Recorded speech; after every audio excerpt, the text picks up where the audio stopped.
And at the local level, and we're talking about that, we connect all of the dots, and they've got some of the same symbols that go to Baphomet, the Owl of Moloch up here in the Bohemian Grove. They sacrifice children. They do it symbolically now, maybe. No. I have a source when he was 12, 13, 14 years old who was put in a cage at the Bohemian Grove and with another young boy who was part of their network. And they had a third young boy in there who had been kidnapped, and they had to commit sex acts with him, and then they had to murder him on camera. This is called a snuff film. These snuff films sell for $50,000 each.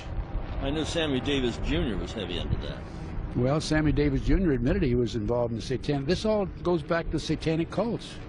And he was with Anton LaVey, is that correct? That's right. In Nebraska in the 1980s, I have sources who I've talked to, and they told me they were part of the network.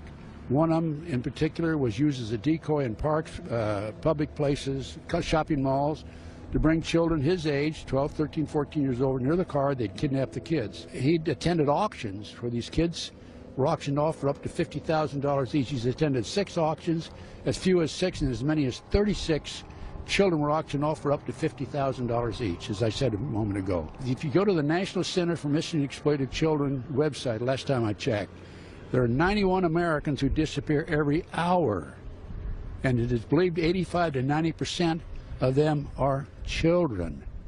Okay? These children, of course, a lot of them are returned because they're parental kidnaps and so forth, but a lot of them are not returned. And I have investigated and exposed an organization in Washington, D.C. known as the Finders. It's a CIA child kidnapping ring. Tell them.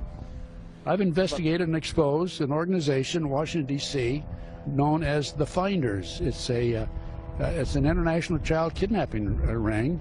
And these, as I said a few moments ago, these kids sell on the auction block for up to $50,000 each. My source was there, and he was part of the network. He was one of the decoys, used as a decoy, as I mentioned a few moments ago. So this all dovetails, and you give this to the law enforcement, they laugh at you because they've been infiltrated, very basically. Not every law enforcement agency, I'm sure. There's a lot of good police officers, a lot of good FBI agents, CIA agents, but it's a fact. Senator or Congressman Kucinich has announced that the CIA has their own assassination squad. What are we doing killing people without due process? What's going on here? And it's just an open book. And they're getting away with it. And well, Kucinich and Ron Paul have been working together on a lot of things. One is from the legitimate left and one from the legitimate right.